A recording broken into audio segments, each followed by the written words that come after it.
안녕하십니까. 진실탐사 엔터테이너 최경영입니다. 오늘은 1월 첫 번째 주말을 맞아서 보너스 영상을 하나 더 보내드리겠습니다. 누가 나올지 궁금하시죠? 지금 접속하십시오. 어려운 경제를 시원하게 씹어드립니다. 최경영의 오도독. 바로 옆에 지금 보이시죠? 특급 손님을 모셨습니다. 기대하셔도 좋을 것 같습니다. 자로 잰 듯한 중립 김용민 라이브 진행자십니다. KBS 1라디오 김용민 라이브. 제가 최경영의 경제쇼가 4시 10분부터 5시까지 하고 그 다음에 바로 시작이 되죠. 그래서 네. 7시까지. 네. 예. 김용민 시사평론가 나오셨습니다. 네, 안녕하세요. 안녕하십니까. 반갑습니다. 예. 어떠세요? 자로 잰 듯한 중립. 네. 이거는 스스로 만든 표입니까? 예, 예전에 예. KBS 열린 토론 진행하셨던 분이 정관용 예. 시사평론가인데 정관용 교수가 지금 뭐 타방송에서도 방송하시고 우리 그렇죠. KBS 1라디오도 방송하시는데 심야토로도 하시죠? 예. 그분 방송을 제가 들으면서 야, 이분은 진짜 자로 잰 듯한 중립이다. 그 통상이 이제 뭐 공정성을 지킨다 뭐 이런 차원이 예. 아니라 예. 이분은 뭐 그냥 초단위로 발언 기회를 부여하고 적절하게 끼어들면서 예. 편들 땐 편들고 또 날카로운 질문할 때 질문을 하는데 제가 세봤어요. 예. 불편한 질문 예. 또 답하기 좋은 질문 정확합니다. 양쪽 아, 그러세요? A하고 예. B 정확해요. 그래서 이분은 정말 자아로 잰 듯한 중립이다. 그래서 저도 그걸 한번 추구해 볼 마음은 없고 그냥 진짜 하도 편파적이라는 얘기를 많이 해가지고 그래서 겉으로 그냥 내세우는 구호가 그렇습니다. 자로 잰 듯한 중립이다. 예. 예. 그래요. 속마음은 별로 그럴 생각은 그렇습니다. 없다. 그 사실 우리 정치권을 보더라도 말이죠. 예. 그 각 당명을 보면은 예. 그 당명을 보면 그 추구하는 바인 것 같지만 예. 실상은 그 당에 결핍된 것이다. 전두환 씨가 만든 게 네. 민주 정의당이었습니다. 예, 민주도 없고 정의도 없고 민주 정의당이었습니다. 그렇습니다. 예. 좋은 이름 다 갖다 썼습니다. 예, 그래요. 예. 예. 우리가 민정당으로 기억하는데 예. 민주 정의당입니다. 예. 예. 또 박정희 정권 때 예. 민주공화당 같은 경우 민주공화당. 민주도 없고 공화도 없습니다. 공화도 없고 예, 국민이 통치하지도 않습니다. 예, 본인이 통치했습니다. 그렇습니다. 이승만 대통령 때도 보면 자유당. 예, 자유가 없어요. 자유가 없어요. 예. 그렇죠. 네. 예, 생각해 보니까 그리고 이게 자로 잰 듯한 중립. 이광수 교수가 세병대학교 저널리즘 스쿨에 네. 그 스쿨을 만든 분입니다. 대학원을 사실상 만든 분인데 네. 그분이 정의와 불의의 예. 평균이 중립은 아니다. 그렇습니다. 야, 이런 명언을 남기셨습니다. 이제 진짜 중립 기여를 놓고 앞으로 달릴 수는 없다. 책 제목이 그래요. 이분 책 제목이. 후진도 못해요. 후진도 못하죠. 예, 그렇습니다. 예, 그래서 후진을 할 때는 테이블을 할 때는 후진 기어 넣어야 되고 R 넣어야 됩니다. 예, R 넣어야 되고 앞으로 가야 할 때는 D를 넣어야 됩니다. D로 가야죠. 드라이브를 해야 됩니다. 그렇습니다. 예. 자로 잰 듯한 중립이란 어쩌면 그거일 수도 있겠습니다. 네. 예, 앞으로 가야 될 때는 D를 넣고 뒤로 가야 될 때는 R을 넣는다. 근데 우리 최경영 선배님 제가 참 존경하지만은 너무 이 진지 마인드가 심각해요. 중증 수준입니다. 웃겨보자고 한 거예요. 난 이런 거 너무 좋아. 예. 아니 김용민이가 자아로 잰 듯한 중립 보면 얼마나 웃깁니까? 웃겨보려고 한 거예요. 그냥 웃겨보려고. 예. 그렇구나. 예. 우리가 그 7월에 한번 만났잖아요. 최경영 경제씨와 김용민의 라이브. 그때 PD가 시켜서 했잖아요. 영희 처리 크로스. 한번 해볼까요?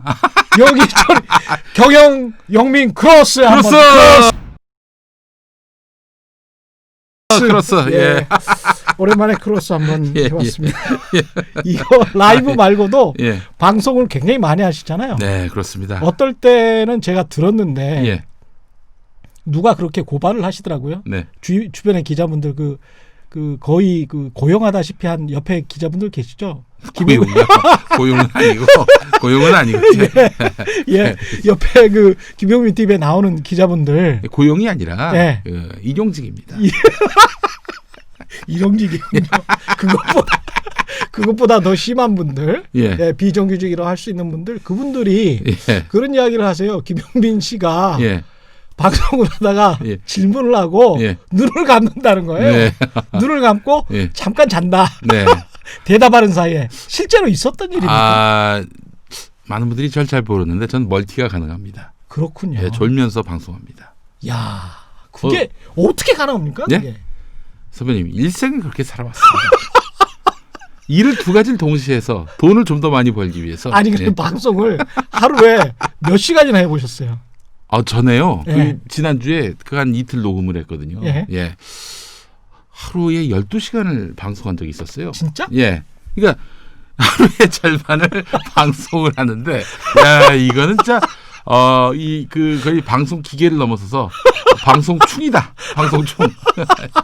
예, 그래서. 이거 12시간 너무 심한데? 예, 그렇습니다. 아니, 그러면 정말 비몽사몽간에. 예. 너무 힘들겠습니다. 그런데 퀄리티는 아주 정말 일정해요. 놀라울 정도로 퀄리티가 일정합니다. 야, 자로 잰 듯한 퀄리티의 그 수준. 야, 이게 또 일관성으로 마치 그 삼성전자가 반도체 찍어내듯이 그렇습니다. 수율이 일정하게 나와요. 그렇습니다. 예, 90% 이상 일정하게 나오는 그 수율. 네. 불량률이 거의 없습니다. 그렇습니다. 이야, 대단하십니다. 건강은 괜찮으세요? 건강이요? 예. 그 건강이 나빠지는 건 이제 말하자면 몸 안에 바이러스가 막 창궐하고 활동하고 그래야 되지 않습니까? 예. 활동할 시간이 없어요. 워낙 제가 바쁘니까. 그래서 만약에 제가 하루 이틀 쉰다 그러면 아마 중병이 될 겁니다. 예. 그럼 거의 매일 일하시는 거예요? 뭐 그렇게 됐습니다. 일요일에는 또 목회도 하시잖아요. 교회 가서 설교도 하고 그렇습니다. 오늘 사실은 그것 때문에 나오신 거예요? 그것 때문에. 원래 지금 전도사십니까? 목사십니까? 전도사입니다. 그러니까 신학대학원은 나오시고? 네, 신학대학원을 올 2월에 마쳤고요. 졸업하셨고. 2년 정도 내지 3년 정도 이 목사 수련생 과정을 거친 다음에 이른바 교단의 목사고시란 걸 봅니다. 그걸 통과해야 이제 사실은 목사가 될 수 있는 것입니다. 아버님도 원래 목사? 예, 교단은 다르세요. 예, 근데 교단이 같으면 또 세습하려고 한다 이런 얘기가 나올 것 같아서. 예. 그런데 이제 저희 아버지 세습할 교회의 그 수준이 아니실 것 같은데. 그렇죠. 저희 아버지 개척교회이실 것 같은데. 아니요. 그래 제 아버지 교회는 그래도 교인이 한 1,000명 됩니다. 크시네. 예. 아버지 교회에 계신 교인들은 김용민이가 교회를 물려받을 거라고 초도 생각을 하지 않았습니다. 초도. 아니 교회가 막장으로 치닫지 않는 이상은 저 친구가 목사가 될 일이 만무하다. 예, 그래서 교단이 또 다행히도 교단도 다르고 아니 또 아버지께서 은퇴하시고 원로 목사 되신 다음에 그런 다음 한 10년 지나서 제가 목사해야겠다라고 마음먹은 거예요. 예, 그러니까 지금은 이 후임자이신 목사님이 아주 교회를 잘 이끌고 계셔가지고 그쪽은 쳐다볼 생각도 안 하시고 지나가지도 않습니다. 지나가지도 않고 지금 사실은 사단법인 평화나무 이사장으로 계세요. 근데 이게 사단법인 평화나무 이거는 이제 기독교 시민단체입니까? 네, 그렇습니다. 무슨 일을 주로 여기서 하는 일은 뭐냐면 개신교계에서 그야말로 창고라는 가짜 뉴스 이거 바로 잡고요. 바로 잡다 못해 이게 도저히 개전의 정이 안 보인다 그러면 고발도 하고 그 일로 이제 시작을 했다가 요즘에는 이제 한국 개신교회의 여러 병폐들 문제들 이걸 사법적으로도 풀고 그리고 아울러 이제 최근에는 보수 개신교계 등 이런 개신교계 내 종교를 빙자한 정치 세력 비즈니스 장사. 그렇죠. 이들이 선거에 개입하지 못하도록 선거 감시단 활동을 벌이고 있습니다. 그래서 준법 활동을 하는 기독교 시민단체다. 이게 사실은 종교를 빙자해가지고 불법, 탈법 너무나 많거든요. 그렇죠. 이걸 바로잡지 않으면은 이건 기본적으로 종교가 사회적으로 신뢰를 받기 어렵다. 이 종교의 사회적 위신과 체면을 지키기 위해서 그 일들을 할 기독교 시민단체를 만들어야겠다라고 마음먹어서 제가 사단법인을 사실은 대부분의 기독교인도 그렇고 다른 종교를 믿는 불교든 누구든 간에 일부 종교인들 때문에 본인들이 욕을 먹고 사실은 그 종교 자체가 무슨 타락한 것처럼 비춰지는 경우가 많기 때문에 그분들 스스로가 싫어하는 경우가 많거든요. 그렇습니다. 그런데 이제 교회 안에서 점점 바른 목소리를 내는 분들, 바른 행동을 하는 분들의 수가 점점 줄어요. 그렇군요. 그래서 그분들이 대략 한 100만에서 200만 정도로 추정이 되는데 가나안 교인이 됩니다. 가나안이 뭐냐? 가나안 아시죠? 지명 아닙니까? 약속의 땅으로 불린 가나안. 근데 이제 가나안을 한번 거꾸로 말씀해 보시죠. 안 나가? 네. 안 나가 교인들이 한 100만에서 한 200만 됩니다. 사실은 그분들이 나가줘야 되는데. 네, 그렇죠. 예. 지금 교회를 아주 흙탕물로 만드는 이런 분들이 좀 나가주셔야 되는데 도리어 교회 안에서 바른 목소리, 바른 생각, 바른 행동하시는 분들이 아이고 됐다 하면서 나왔고. 예, 그분들은 사실은 목소리를 내지 않으려고도 하고 그 대개는 또 점잖고 기독교인의 또 교리 중에 하나가 네. 겸손이고 남을 비난하는 것을 굉장히 좀 자제를 하거든요. 교회 안에서 갈등을 빚거나 뭐 혹은 뭐 남들이 들었을 때 불편한 소리를 그렇죠. 내면은 대단히 부덕한 일, 은혜가 안 되는 일, 온유하지 못한 일, 겸손치 못한 행동 이렇게 비난을 받으니까 설 자리가 없는 거예요. 그렇죠. 그러니까 이제 제대로 목소리를 못 내는 건데 그 중에서 좀 문제가 된다라고 싶은 분이 요새 나온 분 그 정광훈 목사. 이분이 무슨 한국 기독교 총연합회 한기총의 연합회장이다. 이렇게 돼서 전체 교계를 대표하는 것처럼 돼 있는데 한기총이라는 단체가 지금 그 정도로 위세가 큽니까? 아니에요. 아니죠. 뭐 이런 표현을 써서 그렇습니다만 욕설은 아니니까 껍데기만 있습니다. 껍데기만 있죠. 이 한기총의 역사를 한번 짚어보자면은 사실 한기총 생기기 전에는 우리나라의 대표적인 교회 연합기관으로 KNCC 한국 기독교 교회 협의회만 있었습니다. 물론 뭐 KNCC의 모든 교단이 다 가입한 건 아니고요. 여기 너무 좌경화돼 있다, 너무 진보적이다. 이래서 보수 교단들은 많이 탈퇴했어요. 그러나 뭐 대한예수교장로회 통합 측, 기독교 대한 감리회, 감리교, 뭐 이런 교단들은 이제 거의 가맹이 돼 있었던 거죠. 근데 이 KNCC에서 88년 2월에 88 선언이라는 걸 냅니다. 이게 뭐냐면은 이 한반도 분단이 북한뿐만 아니라 남한에게도 책임이 있다. 우리 남북이 그래서 이제는 화해와 협력의 시대를 열자 이런 내용이었는데. 이 보수 개신교 목사님들이 발끈한 거예요. 아니 이 분단의 책임은 북한한테 있지 왜 우리한테 책임이 그게 시작이었구나. 어떻게 그 공동 책임이라고 말할 수 있는가 해가지고 이제 한경직 목사를 비롯한 이런 이북에서 내려오신 탈북하신 목사님들이 공산 당한테 실제로 당하신 분들 그렇죠. 이제 뭐 교회도 빼앗기고 신앙의 자유도 빼앗기고 이런 분들이 이제 남쪽에 많이 내려왔는데 그 목사님들을 주축으로 해서 한기총이 설립이 됩니다. 그렇군요. 근데 이제 또 노무현 정부 때 과거사위원회 중에 하나였어요. 국정원 과거사위원회였을 겁니다. 거기 오충일 목사라는 분이 계세요. 이름 기억납니다. 그분 말씀은 한기총 설립 과정에서 안기부가 개입됐다. 자금이나 뭐 조직. KNCC가 굉장히 정권에게 불편한 목소리를 많이 내니 또 다른 교회 연합기관을 만들어 가지고 KNCC 이야기 혹은 활동을 좀 덮어버리는 물타기를 하는 그런 목적으로 한기총을 만들려고 했던 것 같아요. 한기총은 지금 전체 교회에 몇 %나 가입이 돼 있나요? 지금은요. 전광훈 씨가 지금 대표회장으로 있는데 이렇다 할 교단은 가입 돼 있지 않습니다. 그렇군요. 뭐 침례교, 뭐 순복음, 뭐 장로교 중에 뭐 이름 있는 예장 통합 합동 뭐 이런 교단하고 그리고 뭐 감리교라든지 성결교라든지 지금 다 탈퇴를 했거나 혹은 행정 보류라고 해서 이름만 올려놓고 회비는 안 내는 뭐 껍데기 분이 없는 거죠. 그러니까 사실 정광훈 씨 혼자 거의 뭐 그렇다고 보시면 됩니다. 게다가 또 남아있는 교단과 목사들이 있긴 한데 그분들 중에 전광훈 씨한테 말하자면 반기를 드는 사람들은 그냥 축출해버리거나 해고해버리거나 그래서 지금 전광훈 씨 그 개인 단체가 돼버렸다 해도 과언이 아닐 것입니다. 근데 이분이 뭐 굉장히 좀 정치적인 발언이나 뭐 돈도 막 집회 현장에서 걷고 그러던데 평화나무에서 정광훈 씨를 직접 고발하기도 했습니까? 그렇습니다. 작년이 아니죠.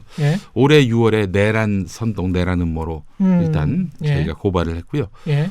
그리고 기부금품법 위반 지난 10월 3일 집회 때 마구잡이로 그 현장에서 모금을 한 것. 그랬죠. 1억 넘게 걷었다고 그러니까. 1억? 그 기부금품법은 1,000만 원 이상 모금할 때는 반드시 그 현장에서 1억이 넘게 컸죠. 조선일보 인터뷰에서 전광훈 씨가 얘기했어요. 스스로. 예. 뭐 과장됐을 수도 있고 아니면 뭐 축소됐을 수도 있고 아니면 사실 그대로 이야기한 것일 수도 있겠지만은 여하간 1억 넘게 걷었다면은 이거는 기부금품법 위반에 해당합니다.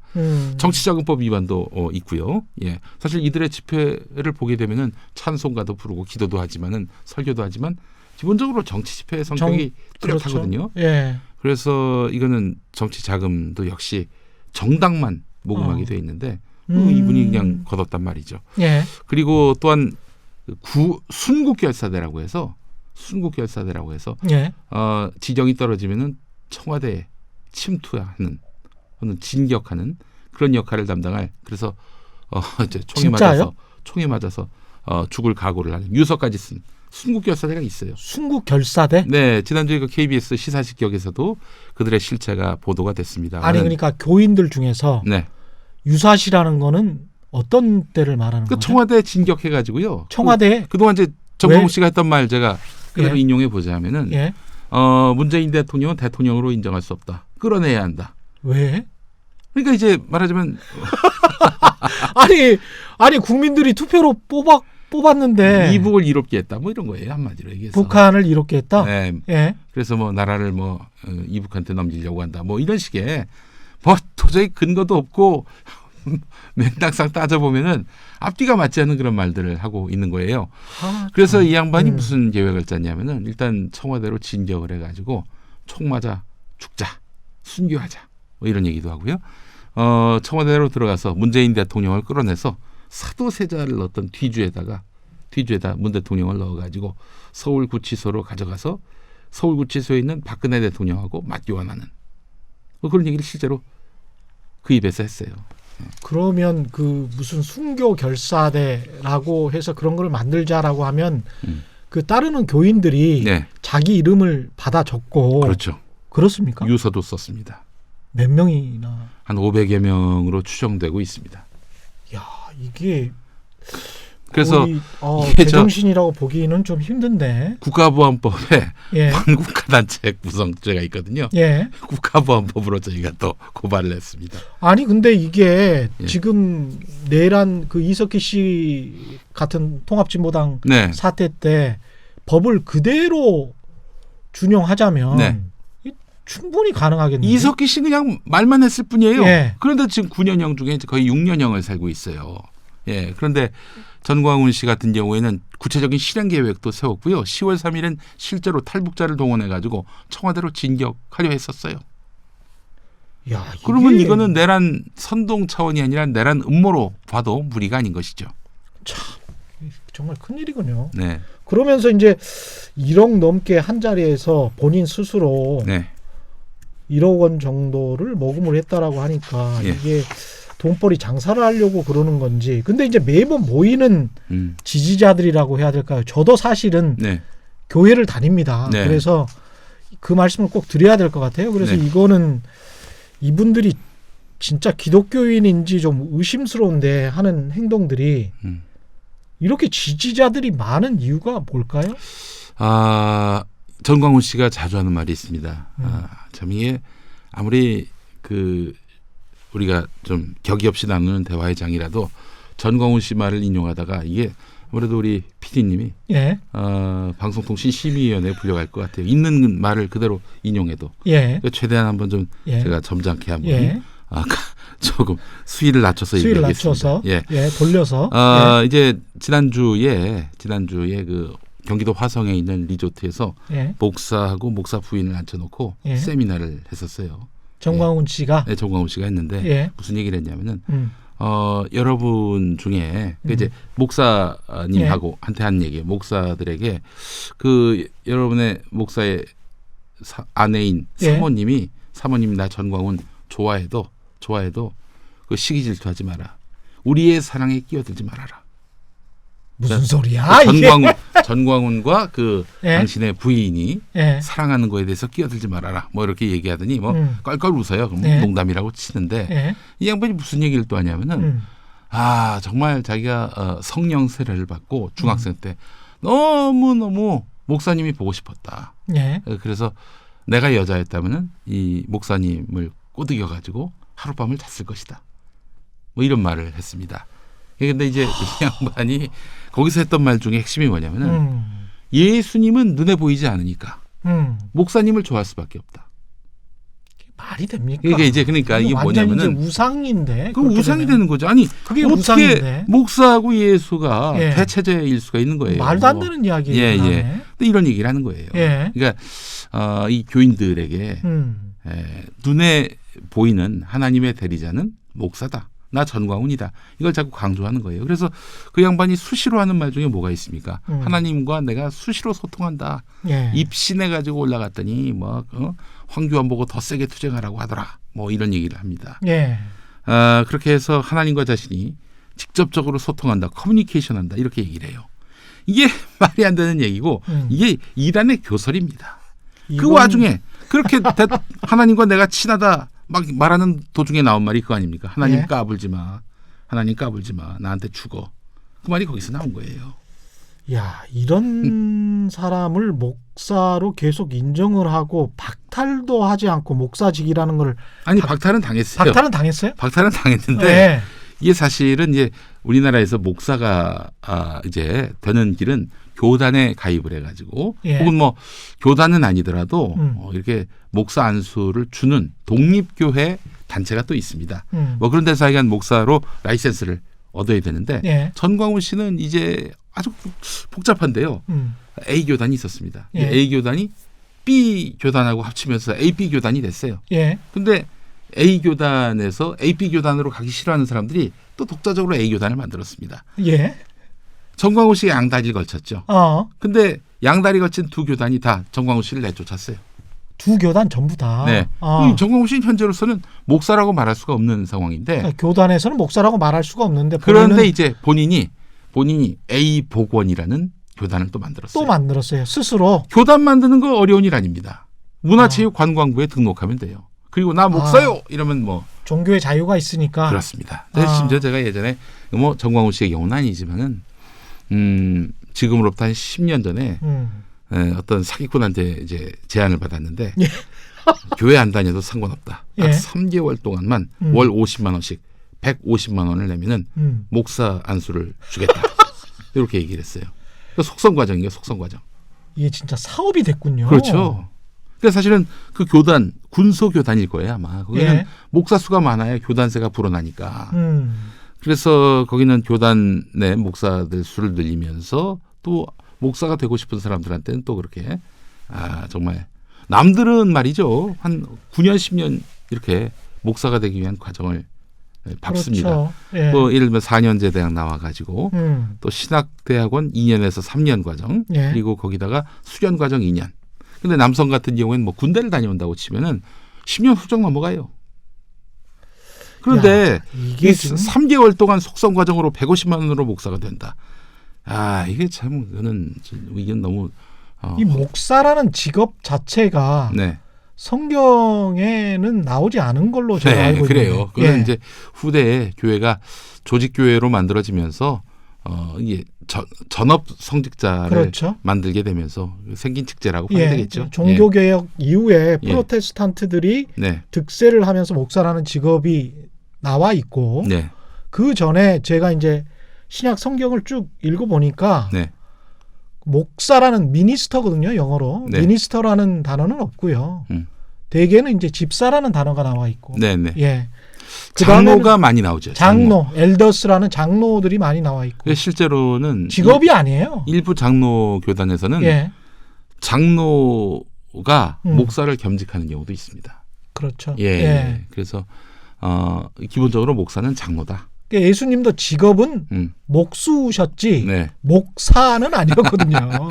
그렇죠. 그러니까 다른 일을 하면서 성직자로서의 일을 하는 것이기 때문에 그런 측면에서 봤을 때는 이렇게 교회가 세속화되고 돈을 자꾸 추구하고 지지자들에게 돈을 근데 이게 시민들이 더 문제 아닙니까? 그 이른바 신도들이라는 사람들이 왜 돈을 1억씩이나 갖다 바칩니까? 무슨 생각으로? 이런 심리가 있는 것 같아요. 처음에는 의심하죠. 근데 이제 1년 다니고 2년 다니고 또 그 교회에 낸 헌금의 액수가 커져요. 그러면은 발을 빼기가 쉽지 않습니다. 발을 빼기가 쉽지 않아요? 네. 예. 예컨대 이제 뭐 이런 것도 있습니다. 아주 기초적이고 적나라하게 말하자면은 제가 김 집사, 박 권사, 예. 아들, 딸 결혼할 때 5만 원씩 부주했어요. 근데 내가 신앙에 대해서 회의를 느끼고 교회 발길을 끊는다? 회수가 안 되지 않습니까? 아, 내 사회관계가 거기에 있구나. 예. 부조 문화도 상당히 큰 영향을 미치고요. 그리고 교회에 오래 다닐수록 이 교회라는 공동체 또 목사라는 어떤 일종의 스승과도 같은 이런 존재하고 밉더라도 혹은 뭐 실증을 느끼더라도 그래도 내가 여기 몇 년 동안 10년 20년 다녔는데 여기서 발을 뺀다는 건 이거는 내 지난 세월을 부정하는 것 같고 관계가 없어지는 거군요. 교회에서 만들어놨던 관계들이 뭐 이제 그런 경우가 있습니다. 근데 진짜 교회가 좋고 또 목사님이 좋고 또 교회 공동체가 너무 좋아서 기쁨으로 다니는 분들이 절대 다수라고 전 봅니다만은 그렇지 않은 분들, 교회 발 빼기 쉽지 않은 분들 이런 분들이 이제 대개는 그렇다는 건데 청와대 앞에 지금 벌써 몇 달째 가을서부터 지금까지 한 여름부터였을 겁니다.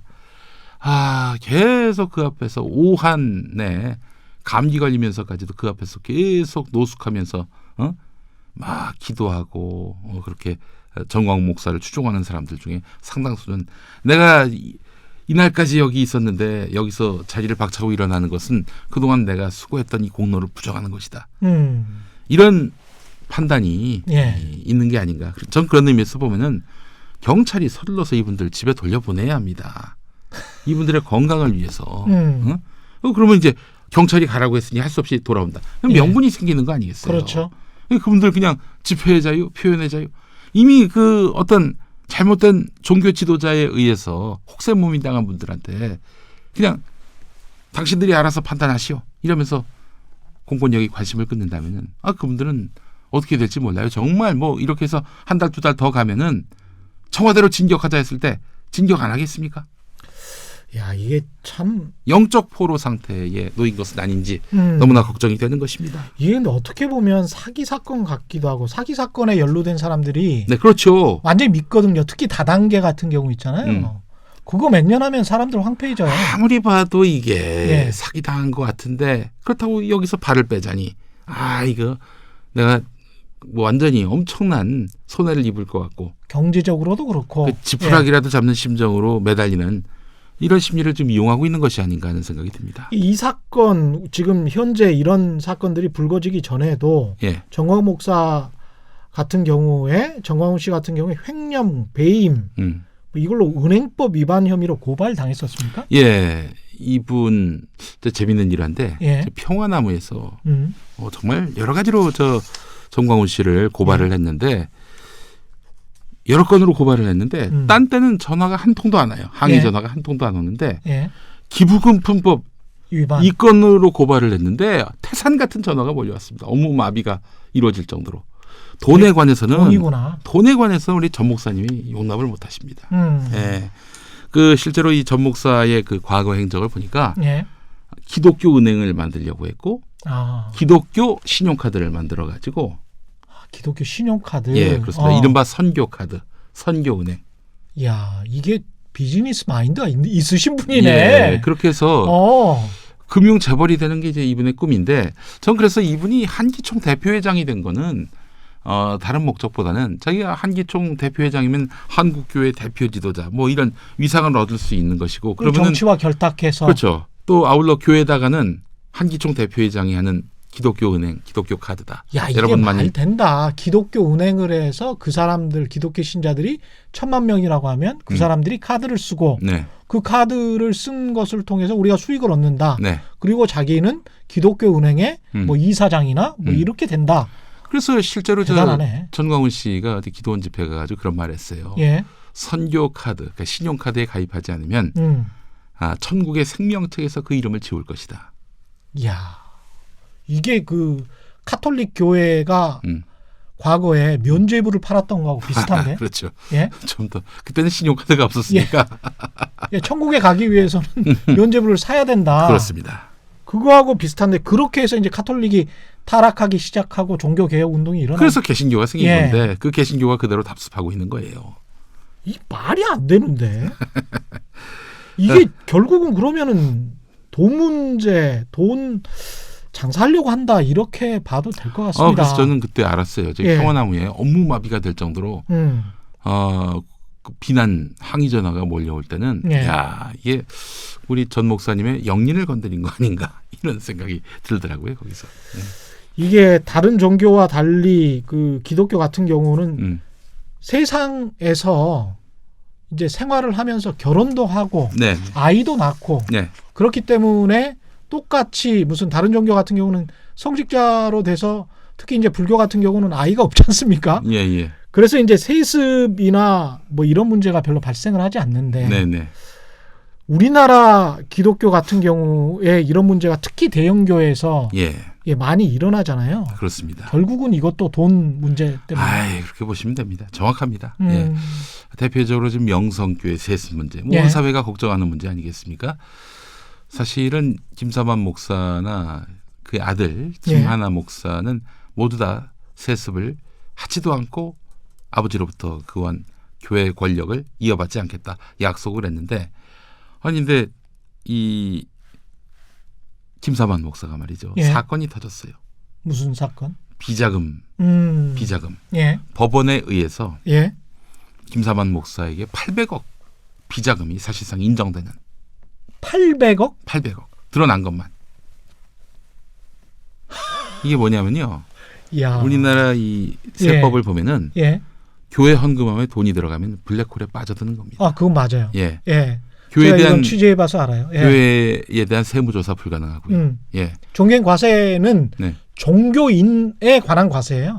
기본적으로. 그래서 종교 단체에 관한 세무조사는 지금 현행법으로 불가능해요. 그렇기 때문에 교회를 아예 돈 세탁에 그 창구로 만드는 그런 사람도 있었습니다. 교회를 창구로 만들고 그 옆에 사회복지법인, 재단, 사학, 학교, 그 다음에 뭐 카페까지 요새 만들잖아요. 그래서 교회 밑에 카페가 있고 사찰도 마찬가지입니다. 요새 뭐 사찰 옆에 뭐 카페가 있고 그렇잖아요. 사찰 내에 그런 것들이 사실은 제가 이건 탐사보도 기자로서 당연할 것 같아요. 왜냐하면 한쪽에 돈이 쭉 몰려서 헌금을 언젠가는 종교단체도 세무조사를 받을 그 날을 대비해서 그 외 단계로 자꾸 빼돌릴 어떤 수단들이 필요한 거예요. 거기다가 고용도 친인척 고용도 거기에다가 해야 되고 그래서 친인척 고용을 그런 쪽에 하고 실질적으로 뭐 사회복지법인이나 카페나 뭐 이런 것들은 일반인들이 하는 일종의 비즈니스라고 볼 수 있잖아요. 그렇습니다. 그러니까 친인척 고용하기가 훨씬 더 쉬워지는 거죠. 그런 것도 있고요. 이건 뭐 교회의 자금 흐름 같은 것들은 파악할 수가 없어서 저희 그 평화나무가 그래서 올 봄에 교회도 세무조사를 할 수 있도록 해달라. 국회 앞에서 이런 기자회견을 한 적이 있었습니다. 맞습니다. 이 관련해 가지고 좀 어느 정도나 돈을 지금 빼돌리고 있거나 어두운 곳에서 돈이 돌아가고 있거나 그 규모, 목사들의 무슨 월급이랄지 퇴직금이랄지 추정할 수 있는 그런 것들이 있을까요? 일단은 이 목사님들의 지금 과세는요. 저는 근로소득세인 줄 알았더니 그게 아니더라고요. 기타소득이에요. 기타소득이에요. 맞아요. 그러니까 기타소득이면은 신고하고 싶은 액수만 신고하면 되는 겁니다. 솔직히 얘기해서.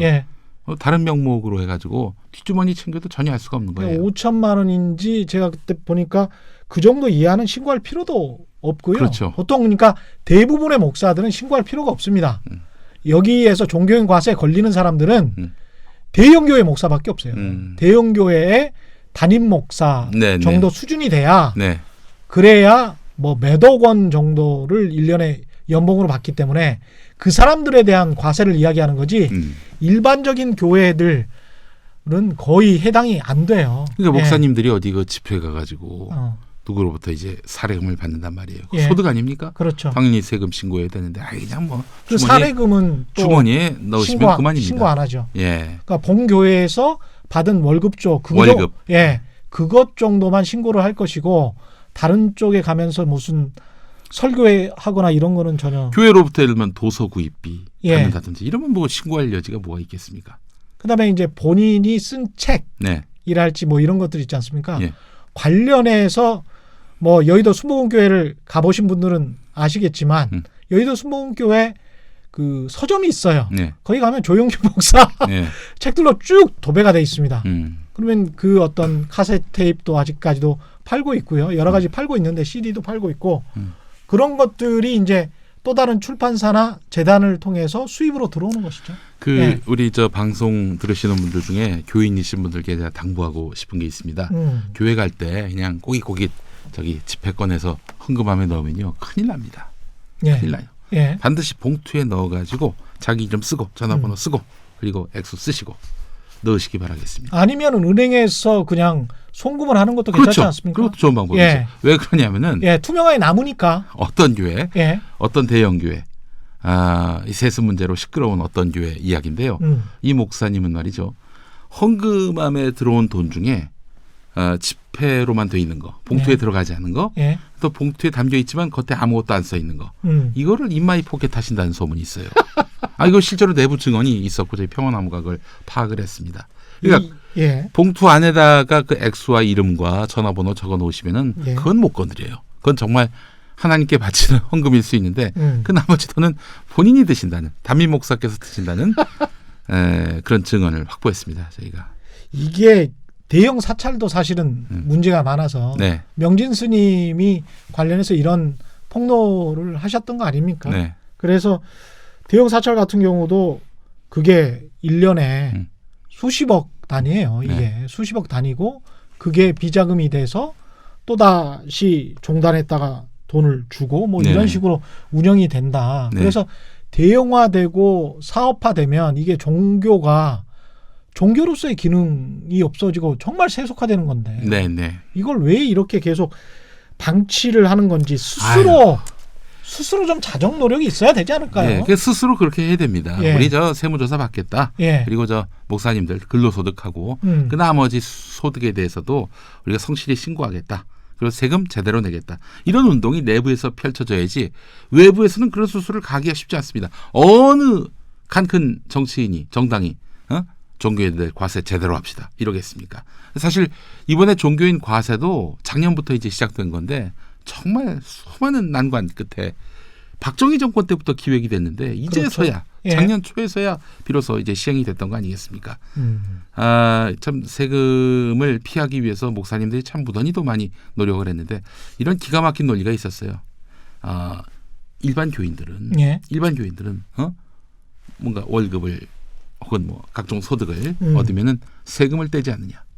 세금을 떼고 그 돈으로 교회한테 헌금을 하는 건데 이중과세 아니냐. 목사가 세금 내면 이중과세 아니냐. 이런 정말 기상천외한 논리를 펼쳤던 분도 있었습니다. 그런데 그 목사님이 이 한국 교회 안에서 가장 합리적이고 상식적이고 또 존경받는 목사님이었어요.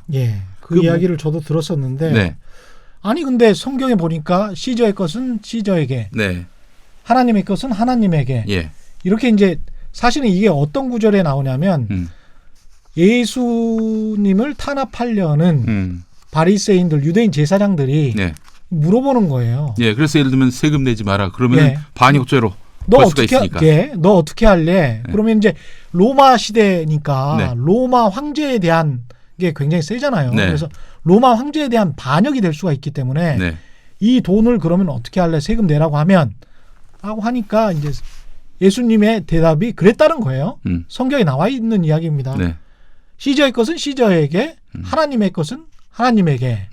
이런 아주 현명한 대답을 하신 거죠. 그래서 이제 과세에 관해서는 그대로 그냥 예수님도 인정을 하신 거예요. 그래서 내고 더 내라. 요새 이제 그 언론인을 하시다가 목사가 되신 분이 있으세요. MBC 출신의 조정민. 조정민 목사. 조정민 목사 설교를 들어보면 종교인들에게 아니 왜 그걸 세금을 안 내겠다고 저항을 하냐 종교인들이. 제발 좀 더 내기 운동을 해라. 내라고 하면 더 내라. 당신들이 무슨 돈이 필요가 있냐. 성직자가. 이런 식의 이제 말씀을 하시는 목사님들도 계시거든요. 이분들이 이제 진짜 목사님들인 거죠. 어떻게 보면. 구약성서 시대에 11조 오늘도 많은 교회들이 예. 교인들에게 이제 11조 헌금을 요구하고 있는데 예. 사실 11조가 오늘로 말하자면 세금입니다. 예. 그 소득의 10분의 1을 하나님께 바친다는 거 아닙니까? 예. 구약 시대에는 그 10분의 1을 얻어다가 바친 것을 가난한 사람들을 위해서 구제하기도 하고 그랬단 말이죠. 예. 오늘의 세금도 그런 거 아닙니까? 그 부자들한테 복지. 예. 세금을 걷어가지고 예. 소득 재분배 그리고 약자 소수자를 위한 또 사회복지 보편적 복지 쓰고 이 그런 구조인데 예. 그래서 사실은 오늘날에도 11조를 요구하는 것은 안 된다. 세금 열심히 내면은 그게 바로 11조다. 이렇게 말하는 아주 진보적인 목사님도 계십니다. 그럴 수도 있겠습니다. 네. 아니 노르웨이나 핀란드나 이런 나라들은 근로소득세만 해도 뭐 50% 가까이 내잖아요. 네, 네. 예, 일반적으로 한 30-40% 내는데 네. 그런 나라에서 그러니까 이것도 11조를 굉장히 강조하는 것도 한국 기독교계의 특징인 것 같습니다. 아니, 근데 사실은 예. 그 목사님들은 11조 수입이 교회 수입의 핵심입니다. 아, 그렇군요. 예. 예. 그렇잖아요. 그 액수가 달라요. 공이 몇 개 붙는지 몰라요. 예. 예를 들면 300만 원 월 예. 소득이 그렇다. 30만 원을 내는 건데 그런 교인이 한 100명 된다고 쳐보십시오. 예. 예. 근데 제가 이제 이 종교 관련해서 기독교 관련해서 취재를 할 때 들었던 이야기가 있는데 이거 맞는지 한번 확인을 해 주십시오. 그러니까 대부분의 한국 교회는 네. 개척교회다. 네. 대부분의 한국 목사들은 월급이 보통 150만 원 정도밖에 되지가 않는다. 그래서 가난하고 영세한 목사들이 대부분이고 네. 대형 교회 목사들은 극히 일부에 지나지 않는다. 아, 그렇죠. 우리 사회도 그렇게 고소득자가 굉장히 양극화돼. 한정돼 있지 않습니까? 예. 양극화돼 있는 거 맞고요. 그래서 가난한 목사님들은 대리기사 뛰고 또 그렇죠. 택배 예. 또 하시고 그리고 이렇게 이중직을 하는데 일부 교단에서는 아니 전업을 해야지 왜 목사가 이중직을 하냐고. 근데 목사님들 현장에 있는 목사님들은 아니 그럼 어떻게 하냐고. 그러면 목사들 기본소득을 좀 보장해 주시든가 그렇죠. 교단에서. 예. 뭐 그런 것들이 선결되지 않는 이상은 목사님들이 그렇게 낮에는 일하고 또 밤에도 일하고 그렇게 해서 주일날만 교회를 섬기는 예. 뭐 하여튼 그런 고된 상황이 계속될 수밖에 없는 거죠. 근데 이런 가난한 목사님들 대부분의 목사님들 같은 경우에 왜 목소리를 그럼 못 내냐 그렇게 물어봤어요. 그러니까 이분들이 보조금을 좀 받는데요. 대형 교회가 속한 교단으로부터 그래서 본인의 대형 교회로부터도 받아요. 그렇죠. 그러니까 예. 본인의 월급이 예. 가령 120만 원이면 네. 한 20명 정도의 신도가 있는 개척교회에서 제가 취재를 하면서 솔직하게 물어보니까 120만 원 정도면 네. 아들, 딸이 2명이 있었던 네. 목사분이셨습니다. 네. 근데 그 나이가 저보다 1살 정도밖에 어리지 않으니까 굉장히 좀 생계를 하기가 힘든 그런 상황이죠. 120만 원이면 이게 거의 기본소득에도 못 미치는 그런 정도. 최저임금. 예, 최저임금에도 예. 못 미치는 그런 상황이니까. 예. 그런데도 이제 50만 원 정도가 대형교회 측으로부터 나온다는 거지. 네. 그중에 한 절반 정도가. 그러니까 이게 대형교회 눈치를 본다는 거예요. 그래서 아니 예. 교회 세습은 정말 지탄받을 일이고 돌맞을 일인데 어째서 교회 목사들이 가만히 있느냐. 예. 그 목사님들이 그 큰 교회로부터 지원을 받기 때문에 맞아요. 그 이야기를 저도 들었습니다. 직접 그런 개척교회 목사로부터 들었어. 예. 본인들 생각은 전혀 다르다는 거예요. 대형교회 목사들과. 그래서 종교인과세 본인들은 해당되지도 않고 종교인과세 당연히 해야 된다라고 생각하지만 그런 목소리를 낼 수가 없다는 거죠. 그 전광훈 씨가 기독교은행, 기독교 카드 이걸 하면서 여기서 이제 발생하는 그 수입이 있지 않겠습니까? 예. 이거를 개척교회 목사들을 위해 희사하겠다. 그런 걸로 이제 또 그런 걸로 또 이제 교인들의 혹은 뭐 형편 어려운 목사님들의 마음을 살려고 했던 그런 면도 있습니다. 그러니까 카드를 실제로 만들어서 네. 하긴 했던 겁니까? 네, 했습니다. 뭐 회원이 한 1,000명 됐다고 했나? 그건 진짜 그건 은행법 위반인데. 아니, 근데 이제 물론 자기가 개인으로 만든 게 아니라 어디 제휴한 카드로서 발급했던 걸로 알고 있습니다. 그렇군요. 예. 정광훈 목사 이야기가 다시 나왔으니까 네. 정광훈 목사 같은 경우에 이제 황교안 대표도 옆에서 네. 이게 정광훈 목사랑 같은 뜻인 건지 뭔지 잘 모르겠어요. 네. 그런데 정광훈 목사가 국회 입성을 노린다. 이런 이야기가 있습니까? 이제 본인 자신은 국회의원에 나간다든지 국회의원 선거에 나간다든지 장관이 된다든지 이런 욕심은 없다. 이런 얘기를 합니다. 다만 자기는 킹메이커로서 지금의 어떤 정치인들 배후에서 그들을 말하자면 지도하는 예. 뭐 그런 위치에 서겠다 이런 입장을 여러 차례 천명을 했거든요. 예. 지난번에 이제 황교안 자유한국당 대표가 예. 당대표 당선 이후에 한기총을 예방했을 때도 목사님들 말을 잘 들어야 된다. 차기 대권 주자는 그런 말을 했어요? 그런 말을 했습니다. 좀 심각하네. 예. 그러니까 이제 자유한국당 입장에서는 정광훈 목사 같은 분이랑은 어느 정도 거리를 떼는 게 본인들의 득표나 중도층을 흡수하기 위해서는 그게 좋지 않습니까? 게다가 황교안 대표가 그동안 전광훈 씨한테 엄청나게 당했어요. 우선 뭐 그 자리에서 장관직을 제안했다. 자기가 집권하면 장관직을 드리겠다. 그런 말을 했어요? 그런 말을 자기는 들었다라고 전광훈 씨가 주장을 해요. 황교안 대표한테 찾아가서 물어봤더니 자기는 그런 말 한 적이 없다. 게다가 또 지금 전광훈 씨 교회는 특이한 게 뭐냐면요. 이 교회에다 헌금을 하면 전광훈 씨 교회 헌금하면 그 돈은 내 마음대로 쓸 수 있는 전광훈 목사 마음대로 쓸 수 있도록 그렇게 서약을 받았다는 거예요. 교인들한테. 교회 정관이나 그런 거에 그렇게 교회 정관에도 그렇게 됐고 서약도 받는다는 거예요. 이게 말이 됩니까? 자, 그런데 그렇게 해서 교회 돈을 전광훈 씨 마음대로 쓸 수 있도록 그 정관을 설계해 준 사람이 황교안 변호사였다. 이런 얘기를 또 하고 다녀요. 과거에 법무부 장관 그만두고 그렇죠. 그 전에 법무부 장관 되기 전에 법무법인 태평양에 있을 때 뭐 월 그 수임료로 1억 벌었던 그때 그때 월 수임료로 1억이었습니까? 법무부 장관 되기 전에 이분이 검찰총장을 했었나요? 아니요. 검찰총장 안 했죠. 예. 그래서 하여튼 엄청난 수임료 때문에 시비에 휘말렸던 인물이기도 한데 황교안 대표가 그 법무법인 태평양에 있을 때 전광훈 목사가 지멋대로 이제 말하자면 헌금을 자기 주머니 돈처럼 쓸 수 있게끔 그렇게 교회 정관을 만들어준 사람이 황교안 장로다. 이렇게 얘기를 했고 그걸 또 저희가 확인해 봤어요. 황교안 대표한테 찾아가서 단식 농성할 때 그런 적 없다고 얘기합니다. 그러니까 전광훈 씨가 그런 식으로 사실과 다른 얘기를 해가지고 황교안 대표가 몇 차례에 걸쳐서 지금 골탕을 먹었는데 거리를 둬야 되는데 그럼에도 불구하고 단식하러 간다고 했을 때 전 목사를 먼저 찾아가고 참 이해를 할 수가 없는 거예요.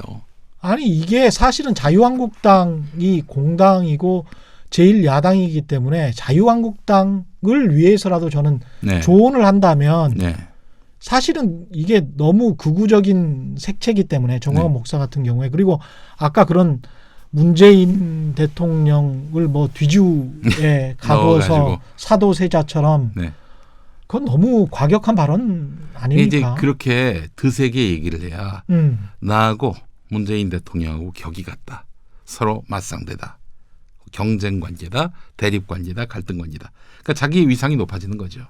박근혜 전 대통령에 대해서는 어떻게 말합니까? 박 전 대통령이 이제 힘을 잃었을 때, 뭐 탄핵당할 위기에 놓였을 때는 악한 영에 휩싸였다. 악한 영에 휩싸였다. 그래놓고 이제 와가지고 또 박근혜 전 대통령 빨리 석방돼야 한다. 이런 얘기를 하고 있는 거니, 뭐 시대에 따라 분위기에 따라 석방돼야 된다. 시대에 따라 분위기에 따라서 사람에 대한 평가가 달라지는 분이에요. 이분은. 이게 그 경제 우리가 이야기하면서 베네수엘라 이야기 많이 하고 포퓰리즘 이야기하고 뭐 이런 이야기를 하는데 이게 사실 베네수엘라가 포퓰리즘 때문에 정말 망했다면 사실은 그것은 아닌데 그 얘기하는 분들이 이제 보수 우파. 그렇죠. 근데 사실 포퓰리즘이 좌파든 우파든 간에 이런 식의 발언은 본인들의 신도들 태극기 집회에 참석하는 일부 지지자들이 그렇게 믿는 분들이 상당히 있기 때문에 그래서 이런 발언을 하는 거 아닙니까? 그렇죠. 지지자를 결집시키기 위한 목적이라고 보면은 가장 정확할 겁니다. 그렇죠. 이거는 정말 다시 한번 말씀드리지만 신자들인 네. 분들, 그 시민들이 제대로 정말 정신을 차려야 될 것 같아요. 각성을 해야 되고요. 그분들의 또 가장 큰 문제가 뭐냐면은 유튜브를 통해서 그래 내가 옳았어. 이게 마인드 컨트롤이 된다는 거예요. 마인드 컨트롤이. 그러니까 이제 이른바 극우 유튜브 방송을 보면서 뭐 그냥 전 목사가 훌륭한 사람으로 묘사가 되고 이러다 보니까 보고 싶은 것만 보는 확증 편향에 지금 빠져가지고 헤어나오질 못하고 있는 상황인 거예요. 이게 이 시대에 참 종교라는 게 이런 식으로 특히 이제 사랑을 가르치는 사랑이 제1이잖아요. 이게 참 이건 좀 시각이 다를 수가 있는데 이제 보는 관점이 다를 수도 있는데 기독교가 그동안 개인의 구원 그리고 개인의 성취에만 너무나 몰두하게 만들었어요. 그래서 공동체의 유익과 사회 질서 혹은 사회 윤리에 대한 그런 포괄적인 그런 자기 철학을 갖지 못하게 만들었던 그런 측면이 매우 큽니다. 이게 자업자득의 측면도 있는 거예요. 사실은 독재 정권 때 종교들이 독재 정권과 붙어서 어떤 이권을 챙겼던 그런 역사가 있긴 그렇죠. 있습니다. 이건 사실은 이거는 기독교뿐만이 아니고 불교도 마찬가지고요. 사실 나치 시대 때 독일의 교회 90%가 나치에 부역했어요. 근데 우리는 독일 히틀러 시대에 본 회퍼 목사라는 분을 생각하잖아요. 그분은 정말 극소수였던 거죠. 극소수. 진정한 레지스탕트. 나중에 이제 사형을 당했습니다. 나치 때. 네, 그렇습니다.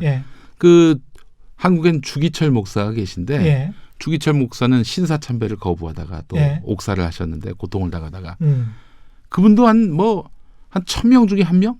그 정도밖에 안 됩니다. 독재 시대에 저항했던 진정한 성직자들은 몇 명 안 되는 거죠. 자, 그래서 사실은 보네포 같은 경우는 그런 정도가 아니라 히틀러 같은 미친 운전자를 멈춰 세워야 된다 해가지고 저격을 하려고 그랬었어요. 맞습니다. 근데 그 겉모양만 어디서 들었는지 정광훈 씨가 늘 하는 얘기가 보네포 이야기를 하더라고요. 저도 깜짝 놀랐는데. 처음에는 보네포가 아니라 존 웨퍼라고 했었어요. 보네포를 잘 몰랐구나. 보네포를 몰랐어요. 아마 존 웨슬리, 감리교를 만든 존 웨슬리하고 보네포를 헷갈려가지고 존 웨퍼라고 했는데 저는 햄버거 이름인 줄 알았어요. 끝까지 정말 이 마지막으로 종교의 역할, 이 시대에 목사의 역할 어떻게 해야 될지, 무엇을 해야 될지 좀 생각하게 되는데 마지막으로 한 말씀 해주시면. 본 회포와 관련해서 이제 정광훈 씨는 본 회포가 히틀러를 저격하려고 했다. 이것만 딱 보고 히틀러는 문재인 대통령, 자신은 본 회포 이렇게 포지셔닝을 하던데. 본 회포가 너무 젊어요. 훨씬 젊어요. 아주 젊은 나이에 이 사형을 당했습니다. 무엇보다도 보네포는 제정신이었습니다. 자, 그래서 저는 뛰어난 신학자였고요. 목사라고 하는 것은요. 목사의 그 지위는 옛 구약성서에서 보자면 예언자 같은 위치거든요. 예언자는 한 번도 주류를 노린 적이 없었습니다. 그냥 광야에 외치는 자의 소리, 마치 예수처럼 광야에 외치는 자의 소리에 머물러야 하는데 지금 본인은 킹메이커가 되겠다. 엄청난 금융그룹의 말하자면 소유주가 되겠다. 대형 교회를 이끌겠다. 그리고 심지어는 여성 신도들의 사랑을 한 몸에 받겠다. 예언자의 길과는 완전히 다른 길을 걷고 있습니다. 물론 성서 시대에도 가짜 예언자들이 많았습니다. 그 예언자들이 바로 권력을 취했고 돈을 취했던 사람들입니다. 그런 의미에서 참 예언자가 누구인가? 우리 시민들이, 신도들이 이 분별력을 갖고 지켜봐야 되겠고 목사들도 나 스스로 무엇을 지향하고 있는가? 십자가를 지향하고 있는가? 아니면 왕관을 지향하고 있는 것인가? 스스로 돌아보고 생각해야 될 때가 아닌가 생각을 해봤습니다. 무엇보다 겸손해야 될 것 같습니다. 최경영의 경제쇼 플러스 여기까지였고요. 김용민 라이브 진행자, 김용민 평화나무 이사장님과 함께했습니다. 오늘 감사합니다. 네, 감사합니다. 고맙습니다. 올바른 투자와 올바른 투표는 다르지 않다. 세상의 이익이 따따블로, 행복도 따따블로 되는 최경영의 경제쇼 플러스 오늘은 여기까지였습니다. 고맙습니다.